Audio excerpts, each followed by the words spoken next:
BFM Business, Intégral Placement, l'œil de la presse. L'œil de la presse du jour avec Philippe Gourdelier. Bonjour Philippe. Bonjour.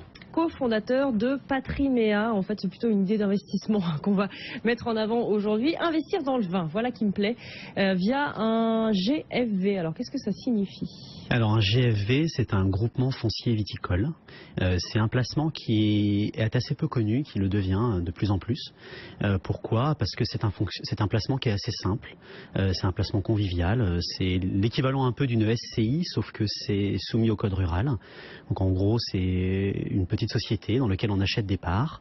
Cette société va faire l'acquisition de terres viticoles et va passer un bail à long terme avec un vigneron. Donc c'est un bail de 18 ou 25 ans en général pour bénéficier des avantages fiscaux. Et donc vous détenez de la terre viticole. Le capital n'est pas garanti parce que c'est de l'immobilier. Vous avez des frais qui sont de l'ordre d'une dizaine de pourcents, comme dans l'immobilier classique lorsque vous achetez de l'immobilier. Et vous êtes rémunéré en bouteille. Ou en argent, ça va dépendre des modalités dans le bail et des statuts du groupement foncier viticole. C'est très convivial, ce n'est pas accessible aux personnes morales, ce qui veut donc dire qu'une SARL, une SCI ne peut pas acheter.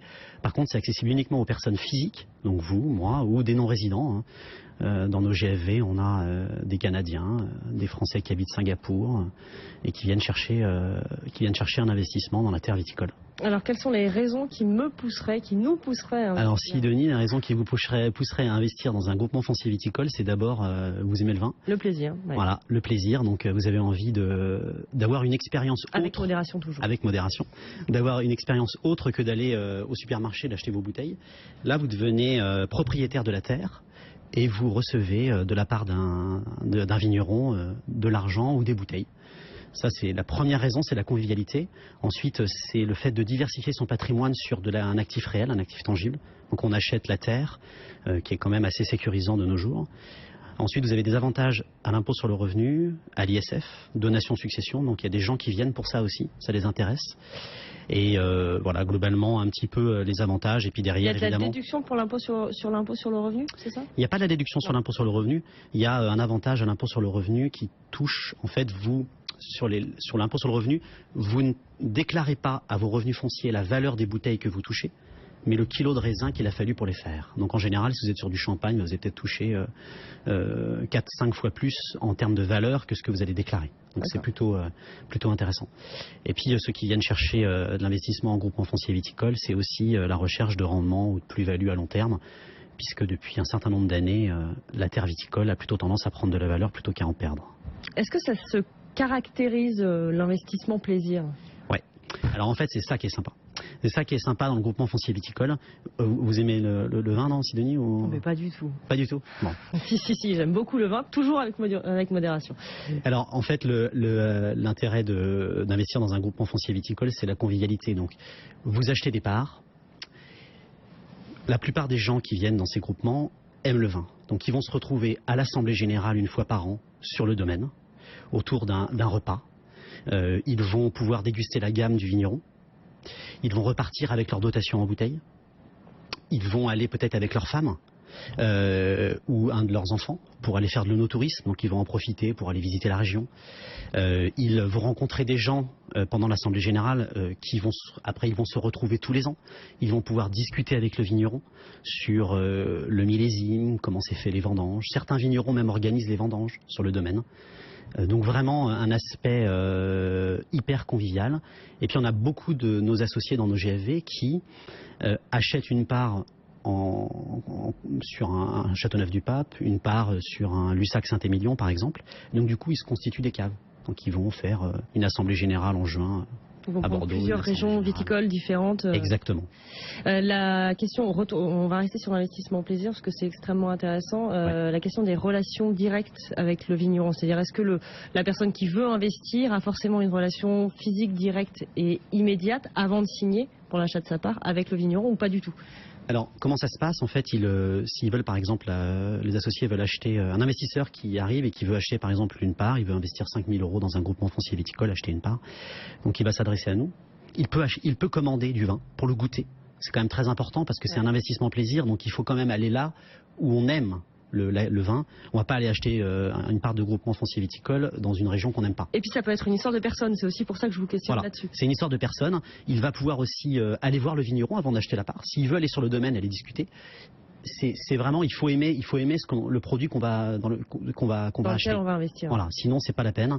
Là, c'est vraiment, s'il a un bon fit avec le vigneron, s'il aime bien le vigneron, il apprécie les relations qu'il peut avoir, même avant d'acheter la part, ça va le pousser à investir dans ce groupement foncier viticole et se dire, quand je vais aller le voir tous les ans pour aller discuter avec lui, quand je vais aller à l'assemblée générale sur le domaine, je vais apprécier ces moments-là, donc j'ai envie de rentrer dans l'aventure, parce que c'est vraiment une aventure viticole. Et je suppose qu'il y a pas mal de vignerons que ça intéresse aussi, puisque ça fait un apport de cash pour eux, le fait de vendre leur terre, donc ça se développe aussi de leur côté.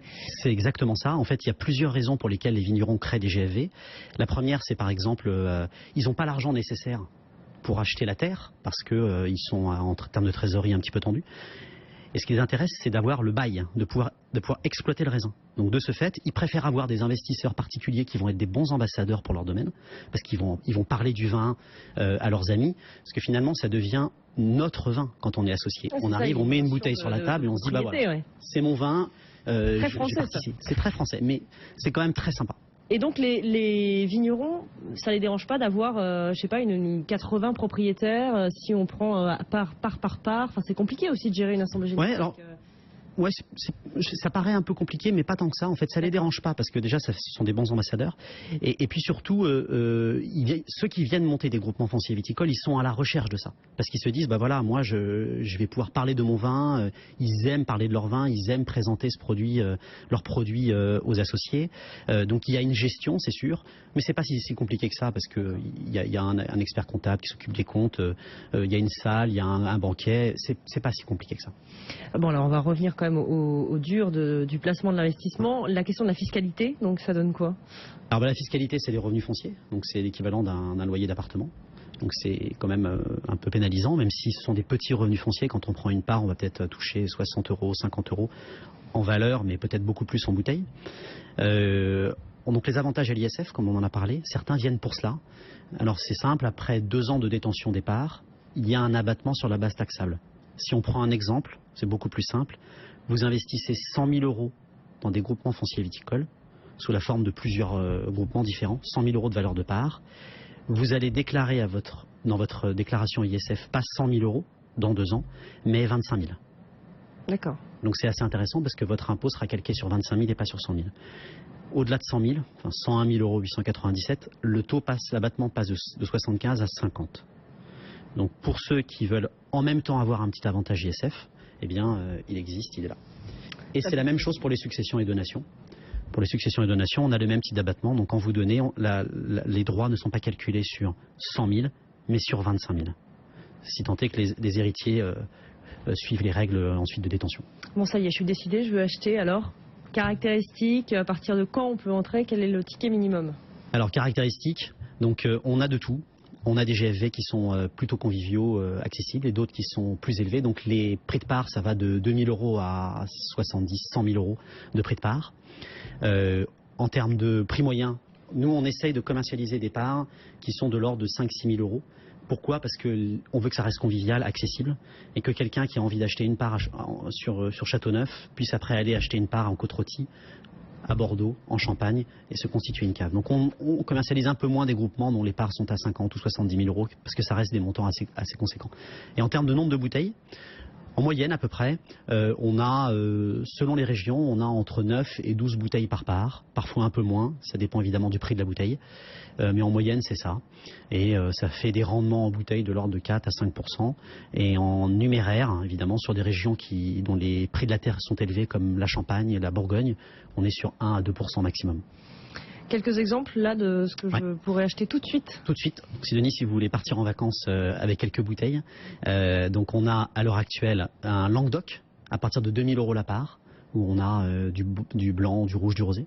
On a un Lussac Saint-Émilion qui est très très bien, une très belle découverte, un peu cachée par ses voisines de Saint-Émilion ou de Pomerol ou d'autres, mais c'est très bien. Voisine. Voilà. Et on a pour septembre, on a un Côte-Rôtie et un Chassagne-Montrachet en Bourgogne qui arrive. Et là, on a déjà vendu un certain nombre de parts, donc je vous invite, si vous êtes intéressé, à nous contacter rapidement. Et Châteauneuf-du-Pape, vous en parliez aussi. Et Châteauneuf, c'est vrai. On a un Châteauneuf-du-Pape d'ouvert en ce moment, accessible pour ceux qui aiment les vins du soleil. Bon, on va aller voir ça donc sur Patriméa. Merci beaucoup, Philippe Gourdelier, d'avoir été une nouvelle fois avec nous. Et puis à très bientôt sur BFM Business.